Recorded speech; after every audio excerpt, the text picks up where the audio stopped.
Hello, I am Luci Christian.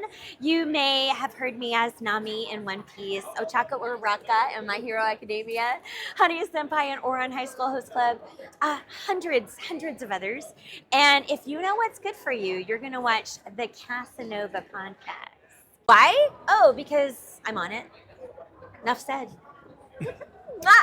So, aloha and welcome everyone to another episode of Hawaii's #1 podcast, the Kasanova Podcast. I'm your host, Mekel Kasanova, and I am joined by the one, the only, the legendary, the iconic Luci Christian. Luci, Yes. How are you doing today? I'm doing so good. I've had such a great weekend. Awesome. And big shout out to KawaiiCon for this opportunity. Yes. And giving me the press capability to be able to facilitate this interview. And how has your time here been so far? It has been so much fun. Everybody is so sweet. And the con takes such great care of us. The attendees are so nice. I've gotten to come to KawaiiCon. I think this is my third time. Nice. I was here exactly a million years ago, like in the old days. And then I was here right before the world shut down in the pandemic. Yeah. So it's really great to get to come back and see how the con has grown so much. Nice. And how off, from doing the convention, which is typically 3 days, how much time do you get for yourself personally? Like the time you get to get here, and then how long do you get to stay before you have to go back? Or It depends. Usually in normal circumstances, I tend to kind of fly in a day before the con or the evening before the con and then fly out the last day of the con. I will be flying home today. But this time, since it's Hawaii and it happened to coincide with spring break, my family and I flew out like a week ago. So we spent a good amount of time on the island this time. It was so much fun. Nice. Did you any food places or locations or beaches that you got to go to so far? Yes. Let's see, what did I do? We went to a luau. We did the Nutridge Luau, which is amazing. It's a family-owned luau on top of a mountain in a natural preserve. It's beautiful. We ate a lot around Waikiki, but then I know, right? But then we went to Pearl Harbor. We went to the North Shore on a tour. So we saw Pipeline and Waimea Bay and hung out over there and ate over there at a little mom and pop shop over there. Stopped for coffee on the way at the coffee farm and stopped for Dole Whip. Oh my gosh, on the way back. So we've just kind of been, living it up, being proper tourists. Nice. Yeah. And with everything you're doing, like all the projects that you're working on and then going to conventions, how do you manage that time? That's got to be exhausting.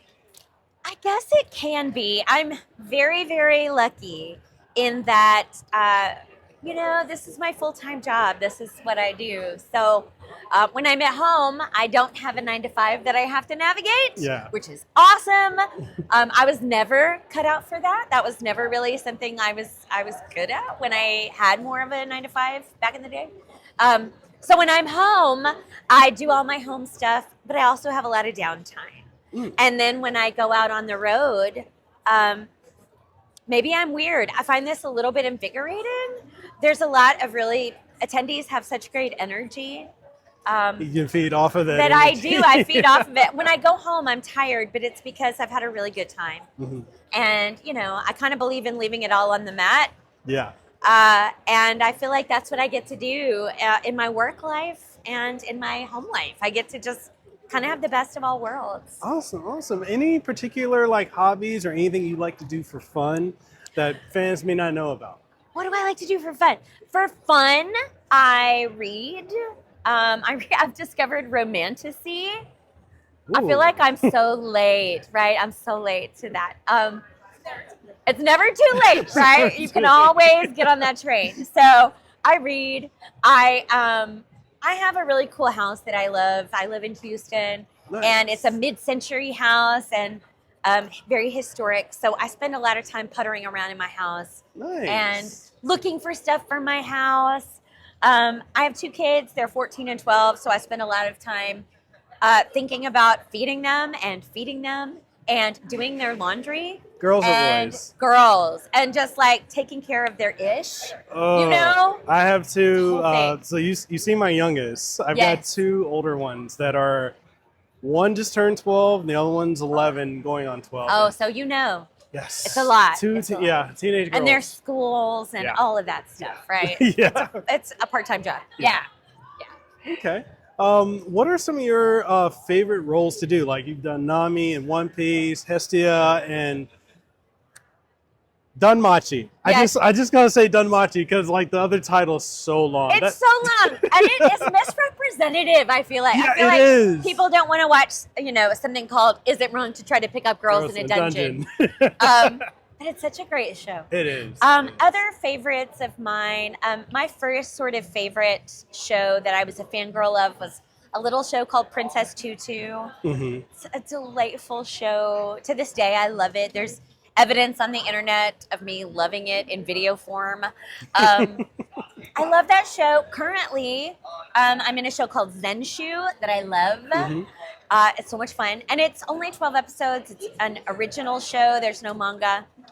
And there's a show coming out by MAPPA. I mean, it's the same people that made Cowboy Bebop. It's called Nice. Lazarus. It looks amazing. And I'm super stoked to have got to be a part of that. Nice. And wrapping up to the last couple questions because I want to be very respectful of your time. Yeah. Is there any advice you would give to any of the fans that are interested in getting into voice acting or voice direction? Because no one has the same starting point.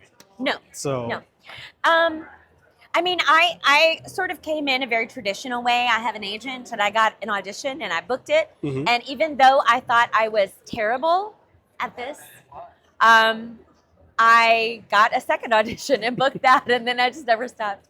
So you never know. Number one, you never know what's going to happen. And my biggest advice is if you're a baby starting out, take some classes, take some workshops. You're going to get the feedback for what you need to do next. And if you're somebody who's in the industry who just is kind of trying to figure it out, I mean, there's a lot of work to be had on the internet. There are different ways to break in. You can definitely get an agent. You don't have to.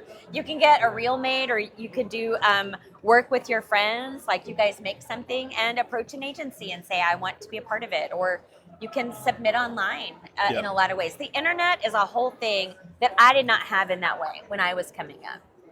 So that's what I would say. Also, and voiceover is a very big world. Yes. So yes. I do anime. I also do audiobooks. I do e-learning and commercial work, and just anywhere there's a word to be read, I consider that an opportunity. So it helps you have a kind of bigger bag to make a career out of.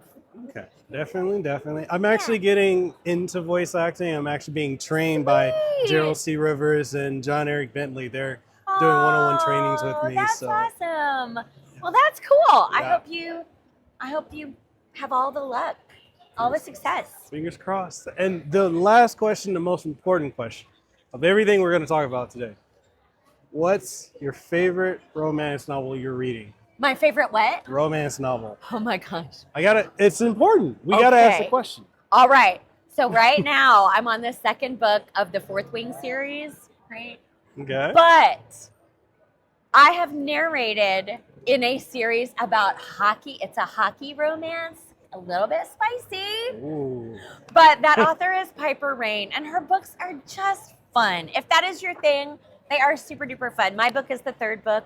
But because I had such a fun time reading that book, I'm listening to the others on Audible. But yes, I'm just kind of reading a little bit of everything right now. And if you want to give me recommendations, hit me up on Instagram. I'm Luci Loves Mike. Luci with an I, loves, M-I-C, like microphone. Nice, Yes. nice. And anything you want to leave the audience with before we go? What do I want to leave you with? Oh, it's so stressful. I want to leave you with people are awesome. This is so great. I get to do this for a living, and it blows my mind. I've been in this industry a really long time and have met my family, my work family, and kind of a human family that a lot of days when this world seems absolutely insane, the knowledge that this exists keeps me grounded and centered, and I'm really grateful for it. Awesome. And with that being said, thank you so much, Luci, for taking time to do this podcast with me. And thank you to KawaiiCon for facilitating this, as well as thank you to Spotify for sponsoring the show. Only podcast in Hawaii that's sponsored by Spotify. Thank you guys so much for making it happen. And with that being said, we'll catch you guys in the next one. And hui ho. Mahalo for your time for listening to this episode of the Kasanova Podcast, number one podcast in Hawaii. If you found this episode to be incredibly enjoyable, informative, or if there's anything you gain from it, or any insight, or anything that's good that you really, really enjoy, make sure whatever platform you're listening to it on, or if you're watching it, leave a comment if that's available on the platform, like it, share it around with someone you think would enjoy it, and give us some feedback, because your feedback is exactly what we need to keep this show going. And if you're wondering what are some ways that you could support the show, we got various ways. We've got Patreon, we have channel memberships over on YouTube, as well as Subscribestar, Coffee, and so much more. Links for everything will be in the description of the podcast, so make sure you go check that out. And with all that being said, I hope you have an aloha rest of your day. Let them know that I'm next level. I'm a whole new kind of guy. Yeah.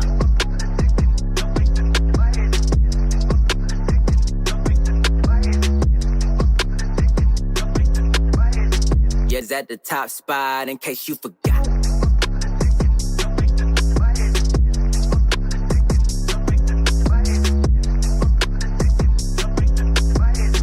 We the ones that got the block hot, bullet got the shot.